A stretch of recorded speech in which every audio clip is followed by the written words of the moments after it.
ശശി തരൂർ നിലവിൽ കോൺഗ്രസുമായി ഇടഞ്ഞു നിൽക്കുകയാണ്. രാഹുൽ ഗാന്ധി ചർച്ചകൾക്കായി തരൂരിനെ ക്ഷണിച്ചിട്ടുണ്ട്. എന്നാൽ വെറും ഒത്തുതീർപ്പ് കൊണ്ട് ഒന്നും അവസാനിക്കുന്നില്ല എന്ന ചിന്തയിലാണ് തരൂർ നിൽക്കുന്നത്. ഇനിയും അവഗണനകൾ തേടിയെത്തുമെന്നും വീണ്ടും വീണ്ടും കോൺഗ്രസ് വേദികളിൽ അപമാനിക്കപ്പെടുന്നോ എന്ന് തരൂർ സ്വയം ചോദിക്കുന്നുണ്ട്. അതേസമയം കോൺഗ്രസിനുള്ളിൽ ഇത് സംബന്ധിച്ച് ചില നീക്കുപോക്കുകൾ നടക്കുന്നുണ്ടെന്ന് ചില മുഖ്യധാര മാധ്യമങ്ങൾ റിപ്പോർട്ട് ചെയ്യുന്നുണ്ട്.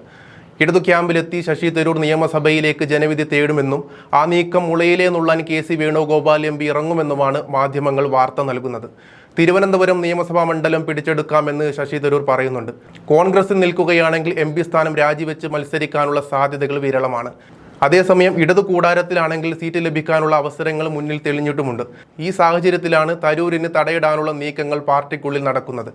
കോൺഗ്രസ് ഹൈക്കമാൻഡുമായി തരൂർ അകന്നു നിൽക്കുന്ന സാഹചര്യത്തിൽ തിരുവനന്തപുരം മണ്ഡലത്തിൽ വിശ്വസ്ത നേതാവിനെ ഇറക്കാനുള്ള തയ്യാറെടുപ്പിലാണ് പാർട്ടി നേതൃത്വമെന്ന് വൃത്തങ്ങൾ സൂചിപ്പിക്കുന്നുണ്ട്. കേരള രാഷ്ട്രീയത്തിൽ അനുഭവ സമ്പത്തുള്ള വേണുഗോപാലിന് തിരുവനന്തപുരത്ത് ശക്തമായ പിടിപാട് ഉറപ്പിക്കാൻ കഴിയുമെന്നാണ് വിലയിരുത്തൽ. ജനുവരി 19 കൊച്ചിയിൽ നടന്ന കോൺഗ്രസ് മഹാപഞ്ചായത്തിൽ രാഹുൽ ഗാന്ധി നേതാക്കളെ പരിചയപ്പെടുത്തിയപ്പോൾ വേദിയിലുണ്ടായിരുന്നിട്ടും തരൂരിന്റെ പേര് പരാമർശിക്കപ്പെട്ടിട്ടില്ല. ഇത് മാധ്യമങ്ങളിൽ വലിയ ചർച്ചയായിരുന്നു. തുടർന്ന് ജനുവരി 22 ഡൽഹിയിൽ നടന്ന കേരള നേതാക്കളുടെ യോഗത്തിൽ തരൂർ പങ്കെടുക്കാതിരുന്നതും രാഷ്ട്രീയ വൃത്തങ്ങളിൽ വലിയ ചർച്ചയായി.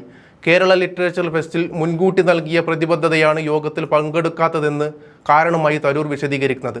എന്നാൽ ഇത് ഹൈക്കമാൻഡുമായുള്ള അകൽച്ചയുടെ സൂചനയാണെന്ന് നിരീക്ഷകർ ചൂണ്ടിക്കാട്ടുന്നു. തരൂർ ഇടതുപക്ഷവുമായി ചർച്ചകൾ നടത്തുന്നുണ്ടെന്ന റിപ്പോർട്ടുകളും പുറത്തു വരുന്നുണ്ട്. ഇടതുപക്ഷവുമായി അടുപ്പമുള്ള പ്രമുഖ വ്യവസായ മുഖേന ദുബായിൽ രാഷ്ട്രീയ സംഭാഷണങ്ങൾ നടക്കുന്നതായി സൂചനകളുണ്ട്. എന്നാൽ ഇക്കാര്യത്തിൽ ഔദ്യോഗിക സ്ഥിരീകരണമൊന്നും ലഭിച്ചിട്ടില്ല. 2009, 2014, 2019, 2024 ലോക്സഭാ തിരഞ്ഞെടുപ്പുകളിൽ തിരുവനന്തപുരത്ത് നിന്ന് തുടർച്ചയായി 4ാം തവണ വിജയിച്ച തരൂർ എം.പിയായി.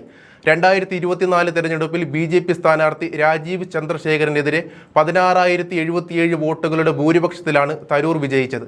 2022 ഒക്ടോബറിൽ നടന്ന കോൺഗ്രസ് അധ്യക്ഷ തെരഞ്ഞെടുപ്പിൽ മല്ലികാർജ്ജുൻ ഖാർഗെക്കെതിരെ തരൂർ മത്സരിച്ചിരുന്നു. ഖാർഗെ 7,897 വോട്ടുകൾ നേടി വിജയിച്ചപ്പോൾ തരൂരിന് 1,072 വോട്ടുകൾ മാത്രമാണ് ലഭിച്ചത്. ഈ മത്സരത്തിന് ശേഷം പാർട്ടി നേതൃത്വവുമായുള്ള ബന്ധം സുഗമമല്ലെന്ന് നിരീക്ഷണങ്ങളുണ്ടായിരുന്നു.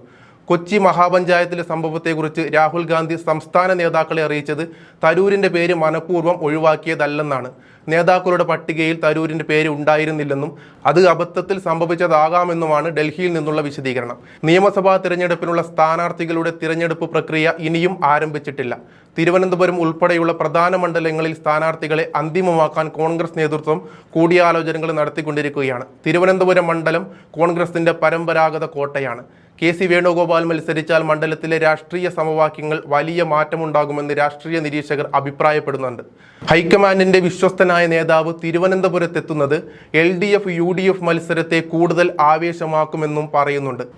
എന്നാൽ കെ.സി. വേണുഗോപാലിന്റെ മത്സര സാധ്യതയെക്കുറിച്ച് കോൺഗ്രസ് നേതൃത്വത്തിൽ നിന്നോ വേണുഗോപാലിൽ നിന്നോ ഔദ്യോഗിക സ്ഥിരീകരണമൊന്നും ഇതുവരെ ലഭിച്ചിട്ടില്ല. തിരുവനന്തപുരം മണ്ഡലത്തിലെ കോൺഗ്രസ് സ്ഥാനാർത്ഥിയെക്കുറിച്ചുള്ള അന്തിമ തീരുമാനം വരും ദിവസങ്ങളിൽ വ്യക്തമാകുമെന്ന് മാത്രം ഈ ഘട്ടത്തിൽ ചൂണ്ടിക്കാണിക്കാൻ സാധിക്കും.